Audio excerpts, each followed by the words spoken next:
How's it going, everybody? My name is Dio Morales, your host of the Gold Squadron podcast, and today we're doing a tier list for the upcoming Hot Shots and Aces pilots and upgrades. This is a way too early tier list because we don't have points, and as for the release date of this pack, it's expected to be released sometime in the first quarter. Some people are suspecting even as soon as 2 weeks from around when this video would be released. That's like the third week, the 20th or so. And most of the time they're released on Thursdays, so that would be the 23rd or the 24th if it's on Friday of January. But right now the FFG website does say still in production, and so we don't know. But sometime in the first quarter, we're getting this pack. Let's go ahead, and now since all of the pilots and upgrades have been revealed in the articles that have been given to us by FFG, we're going to go ahead and place each of them in a tier. So we're going to go ahead and start with the Empire. So our very first pilot here is the Fifth Brother. Fifth Brother is flying in that TIE V1. A very defensive chassis. So if you look at the ability here, he's Initiative 4. Really cool art here. It references Star Wars Rebels. The ability is, while you perform an attack after the neutralize result step, if the attack hit, you may spend 2 force charges to add 1 crit result. So even though he has only 2 force charges, this ability is really, really strong. Being able to add a result is really good. But at the same time, this ability can also be considered really similar to the Seventh Sister, who has an ability that basically is crack shot for the same cost of spending 2 force. I think the difference here that's going to really put him over the edge is the fact that it is a crit. Adding a crit there just can end up netting you some worse things for your opponent. I think Fifth Brother is going to be in the A tier. I think he's going to be conservatively priced right away. I don't think they'll be too aggressive there, and we're going to put him in the A tier. Next pilot in the Decimator, we have Morna Key. She's a determined attaché, also Initiative 4. It says, during the end phase, you may spend 1 charge to flip one of your reinforced tokens to the other full arc instead of removing it. So that's a really interesting ability. It has a total of 3 charges there. The idea here, when I look at this, is you have your Decimator and you are maybe face to face with an opponent, and then you jump over, or you put yourself in a position where the other full arc is going to matter, because that's how reinforce is measured. By the way, watch the quick tips on reinforce if you don't know how that works. But at the same time, I'm not like, it gives you an extra action.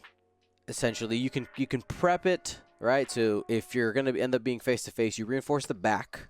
End phase, you spend the charge, and now you flip to the front, and now you basically have an extra action. I guess that's not too bad, but the Decimator overall hasn't seen too much play. We've seen some rack out there, Rear Admiral Chernu.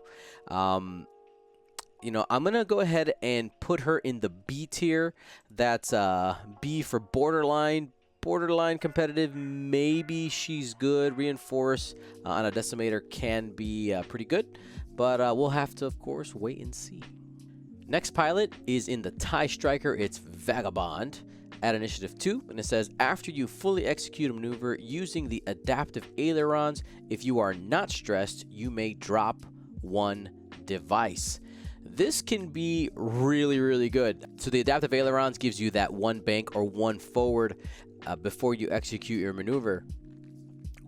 A 1 bank fits over most small base ships. You end up dropping proxy mines behind you or something like that. We haven't seen too much bomb play in factions in general, except for Duchess using things like prox mines or seismic charges, at least in the latest meta. I think this most likely is I think it's gonna be competitively priced. Outside of Duchess, we don't see strikers, and I'm gonna suspect that FFG might want to see some more striker play out there. So I'm gonna go ahead and actually put this. I'm going to put this in the A. Ooh, I kind of want to go S tier. You know, let's be crazy. Let's be crazy. We're going to put it S tier, guessing that they're going to drop points on some mines as well and just make it a bad time for people.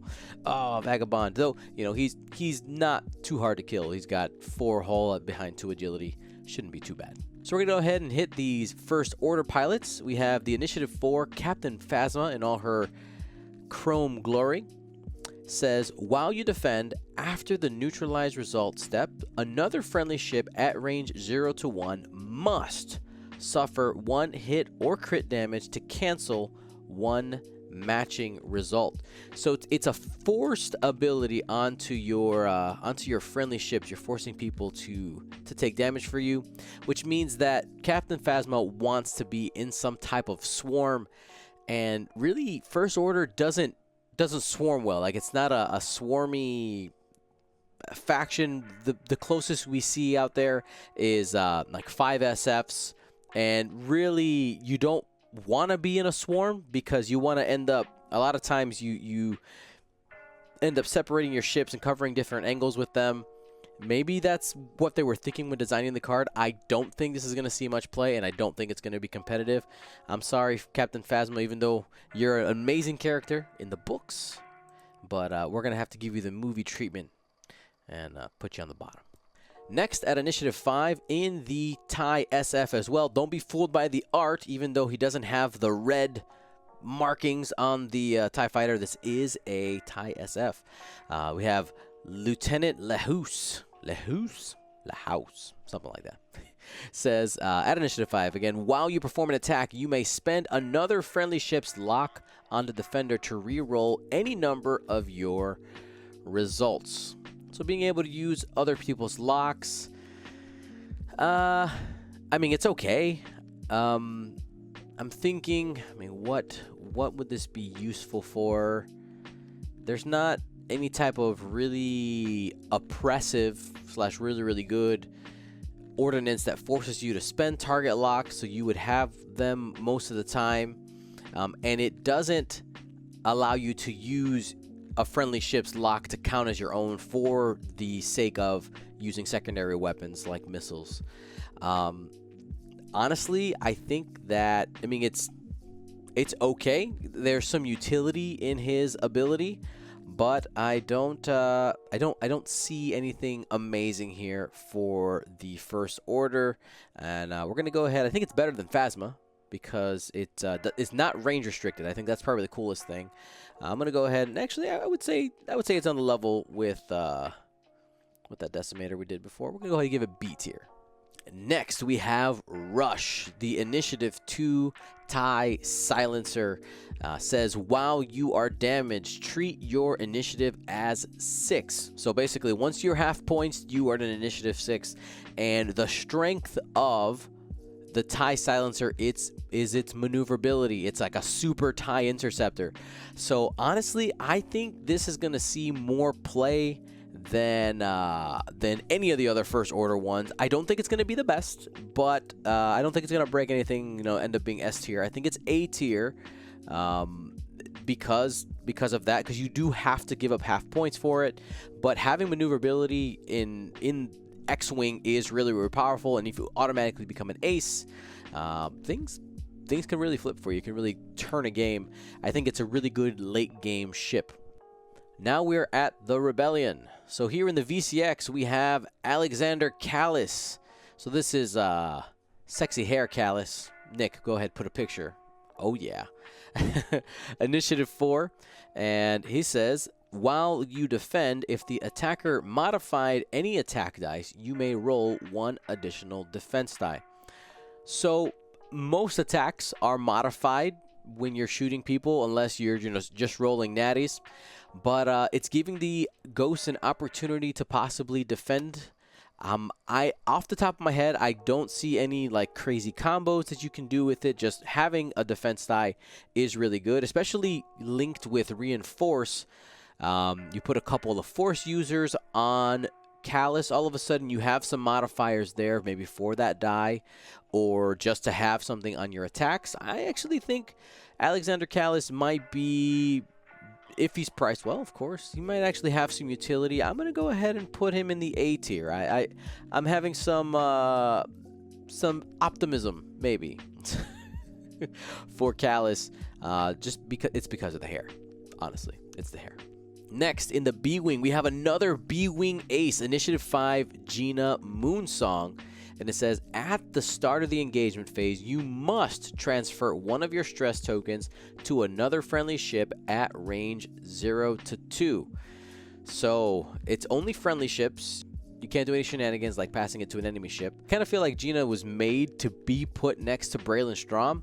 Could be interesting, especially if you have maybe Gina and Braylon and like Cassian is almost something I always want to put with these B-Wings. You have the shenanigans with moving the stress around and using it to your advantage. Being forced to pass stress tokens seems like it could be a detriment to your list as well, especially if you don't plan your approach. Like A-Wing's really good at relieving stress, but of course, if you're just doing the Rebel one forward to victory, and you could end up doing your focus barrel roll and just passing off the stress to somebody who's just going to one forward, maybe Gina has some use, but I'm thinking that the strength of Gina might be the fact that she's Initiative 5, and now we have 3 Initiative 5 B-Wings. I'm going to go ahead and place her in the B tier. I don't love her ability, but she might make an appearance or two. Here at Initiative 3, we finally have our robot boy, K2SO. Vindication. He's been added to X-Wing finally. So I love the subtitle, by the way. It says, Cassian said I had to. FFG having some fun there with the subtitle. The ability is, after you gain a stress token, gain 1 calculate token. Being able to have modifiers after the U-Wing stops is really good. And the U-Wing stops a lot because you have to stop to rotate, you stop in order to block or, work the formation. It's essentially giving you your action that you would have taken most of the time outside of coordinating, but I don't think K2SO is there to coordinate. I think he's there to do shenanigans, and I think K2SO there is more of actually an offensive U-Wing, and hoping to see him priced where you might actually see him in some squads as some filler. So we're going to go ahead and take K2SO. We're going to put him in the A tier. Not quite S tier, but I think he's pretty good. Last pilot for the Rebels, we have Leia Organa in the Millennium Falcon. Finally, right? She flew the Falcon in the original trilogy. What took them so long to figure this out? Anyway, so Leia, Initiative 5, pretty good. There is another, fantastic subtitle. After a friendly ship fully executes a red maneuver, note, she is her own friendly ship. If it is at range 0 to 3, you may spend 1 force. If you do, that ship gains 1 focus token or recovers 1 force. So the idea here is the second half of the ability, the recovers 1 force, doesn't do anything amazing for Leia because you would have, done a red move, spend the force to get a force back. Like, that doesn't do anything. But gaining the focus token, now that is huge. So every turn she's going to have a focus modifier. Even when she's K-turning, I really like the ability here. And I think this might see some play right away, especially if it's competitively priced. Since it's something new, I'm going to go ahead and put Leia in the S tier. We might see some Princess of Alderaan showing up at the tables. We are also getting 2 new Rebel upgrade cards, so let's go ahead and talk about those. We have K2SO, Rebel Crew. You gain Calculate and Jam as your actions. They are white, and the ability reads, during the system phase, you may choose a friendly ship at range 0 to 3, and that ship gains 1 Calculate and 1 Stress token, essentially giving them an extra action, kind of coordinating-esque, but instead of his ship getting the stress, the other one has to. If you have somebody that can relieve stress really easily or has a path where it's kind of obvious that you're going to end up doing a blue maneuver, not a big deal. I honestly think the jam action is pretty interesting. You can add a jam action to the U-Wing, to the Falcon, anything else that can really carry crew. I think that's pretty interesting, and just being able to also give yourself a calculate and a stress. If you are already doing a blue maneuver, you end up just clearing the stress, and then that doesn't even matter, and you gave yourself an extra action for nothing. And you could, if you wanted to, then also do the calculate action and end up with 2 calculates, but if you have a focus, action, you probably should do that anyway. But anyway, I think K2SO is really good. Anytime you can get extra actions in your list is really solid. We're going to take K2SO Crew, and I don't know if it ends up on Leia, but I'm going to put it there because it's nice and neat. I think he's S tier. Top notch. So now we get to the S foils that were revealed for B-Wings. Going into it, a lot of people are thinking that these S foils will cost 0 points. Like, it's just here's a free thing for B-Wings. But the problem is that the B-Wings do get some type of utility out of the S foils. Like, they're gaining something. I don't think that a ship should gain abilities and not have to pay for it. And we have seen already in some factions, such as the Vulture droids, that have to pay if they want grappling struts. Though FFG did lower the cost of the Vulture droids by 1 and then added a cost to the grappling struts. Maybe we see the cost go down by the cost of these configurations, but I don't know. Let's go ahead and check out the ability.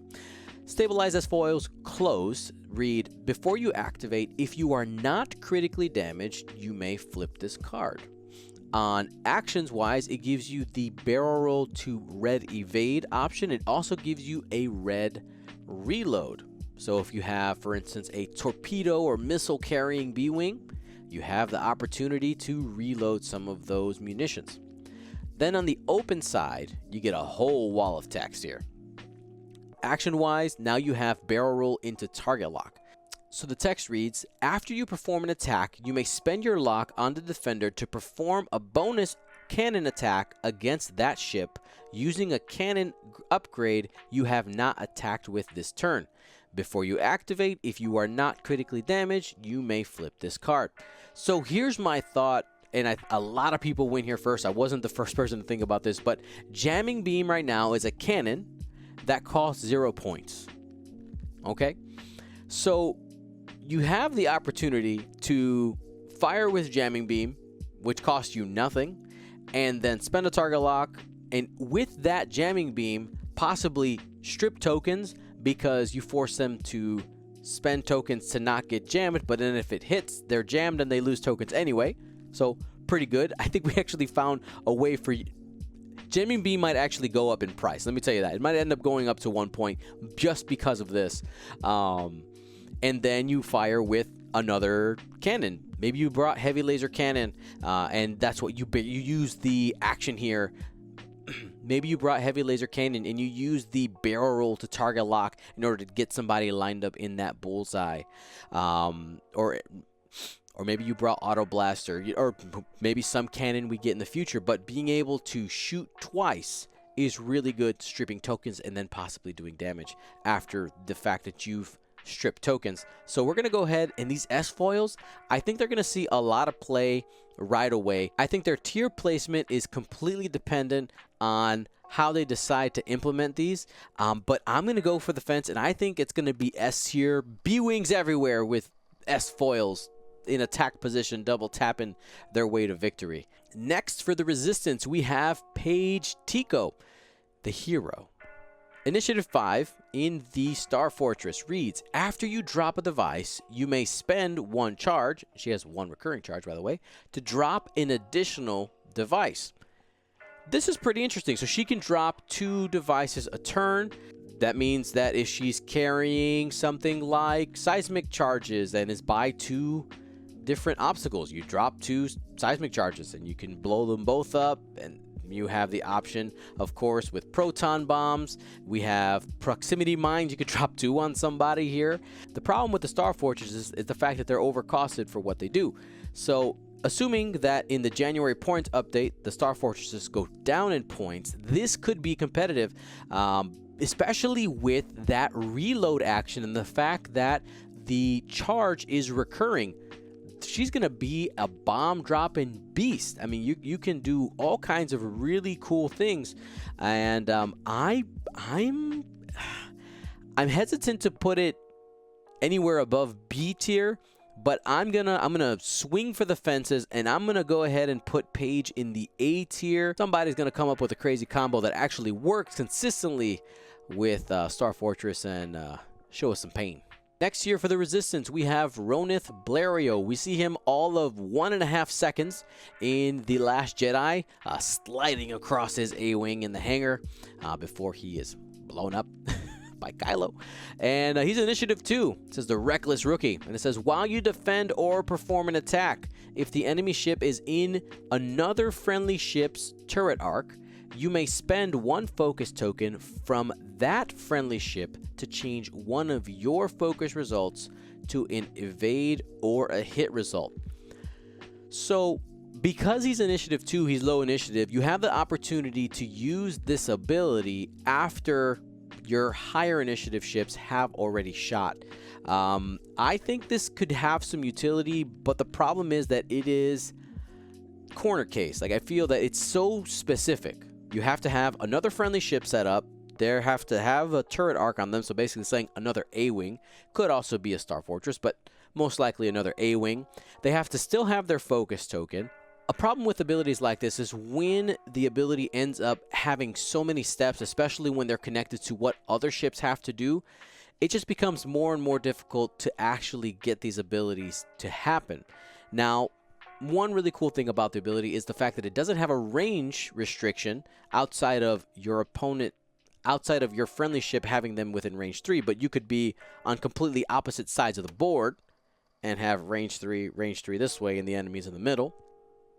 That could work, but it requires the fact that your most likely higher initiative ship hasn't already spent the focus. Maybe if it's around that 33 point cost of the blue squadron recruit, maybe 34, you end up thinking about putting it in a list. But already we don't see green squadron experts, and they're Initiative 3, so we'll kind of have to see where he ends up. Ronith right now, I'm going to go ahead and place him in the C tier though. Last one for the Resistance here, we have ZZ Talo, another Initiative 5 Resistance A-Wing, and it reads, after you defend or perform an attack, you may spend 1 charge to gain 1 focus or evade token. Now, it has 1 charge and it's recurring. ZZ is so good. Are you kidding? Like, already the Resistance A-Wings were fantastic, like really, really good ships. And now you get a guy who can just focus or evade whenever he feels like it. Well, he has to attack or defend, but he's Initiative 5. He's going to get to fire and be like, sure, I'll take an evade for free, or I have one already. I'll take a focus for free. This is really good. I think this is going to be just as expensive as Lulo, but people are going to look at it right away, and just the flexibility and utility that these Resistance A-Wings have, it's a good ship. It's a good ship. We're gonna see that as part of these 5 A-Wing squads people like to fly. ZZ Tlo, I think, especially because he's new, he's gonna be competitively priced. We're gonna place him right there in the S tier. All right, we got 3 ships left here. We've reached Scum. Bosk in the Z95. Initiative 4 reads, while you perform a primary attack, after the neutralize result step, you may spend 1 crit result to add 2 hit results. So this is the same ability as the YV666 version. You know what? This might be the first Z95 in Scum that might be worth playing. It has an offensive punch there. If he has an elite pilot talent, you put marksmanship on there and you just try to do bad things to people. And because he's a Z95, most likely he doesn't cost too many points, so if somebody takes him out, that means that there are other ships in your list that are just eating people up. Bosk, you're looking good, Lizard Man. I'm gonna go put you in the A tier and see what kind of damage you can do out there in the meta. The M3A Interceptor now gets some love. G4R-Gore. Gargor VM. Initiative 0. And the ability reads, after you defend, each other ship at range 0 suffers 1 crit damage. This sounds hilarious. Absolutely hilarious. You take this guy, he's Initiative 0, and you just take him, and assuming he's cheap enough, you just have him at range 0 of other ships and saying, shoot me, I dare you. Now, important to note, each other ship. It doesn't say enemy ship, so that could be yourself. So watch out. But he's the type of ship where you don't want to shoot him if he's an enemy ship, because you're going to end up taking damage. But if you're not shooting him, now he's shooting you. And even though he's got a pea shooter with only 2 attack dice, those are 2 attack dice at range 0. Excuse me, those 2 attack dice at range 1 could do some significant damage. Or even if you're at range 0 of somebody, you're shooting past them at another enemy ship. I like it. I honestly like it. And he's initiative 0, so he moves first, so he's an awesome blocker, which is what he's there for. It's like, hey, if you shoot me, you know, you're going to end up taking damage, and you're going to get to do your action most of the time, assuming you're moving into open space. The M3A has been just an overcosted chassis overall, so I'm guessing that I'm going to be a little pessimistic here just for the M3A, because we really haven't seen it be great. We're going to put it in the B tier and hope that this little droid can maybe be the savior of the M3As, really show us who's boss. And last but not least, we have a Jumpmaster 5000. Yes, a Jumpmaster 5000. We have Non-Lumb on the Run is the subtitle there. Initiative 1, after you become the defender, if the attacker is not in your turret arc, you must rotate your turret arc indicator to a standard arc the attacker is in. So this is actually a pretty interesting ability, and it might be the one that has the most utility out of all the Jumpmasters. The Jumpmaster chassis in 2nd edition is terrible. It's really, really bad. People are trying. They try to take out Dengar's the one that people try with the most. But this solves one of the problems with the Jumpmaster, and that is the fact that you always feel like you need to like focus and rotate in a turn, but because the dial is bad and the rotate is red, you're just stuck most of the time. You don't have the ability to have time on target. It just feels bad. Now, the downside to his ability is that essentially your opponent can always just force you to point your arc in the direction you might not want to. So they'll say like, hey, my damaged ship is in your front arc, so I'm going to shoot you with a ship that's in your back arc, and now you must rotate to me, and I just won't shoot you in the front. Like that is a strategy that's going to end up being employed if Non-Lumb becomes popular in the meta, but we'll have to see. But because it's in a Jumpmaster, I don't have very much faith at all, and we're going to take Nomb, and we're going to put him in the trash can. Maybe somebody will prove me wrong and show me that Nomb has a place in the meta. But this is where I'm going to go ahead and place my tier list. Let me know in the comments down below what tiers you would have put each of these pilots and upgrades. I'm looking forward to the release of these pilots, and then once we actually have the points for these, we'll go ahead and do another tier ranking for these pilots, as well as, of course, once January hits, we're going to do a tier ranking for each of the factions. I love doing these and just having the discussion of where do we think things will end up in the meta. Thanks for watching, everybody. Gold Squadron out.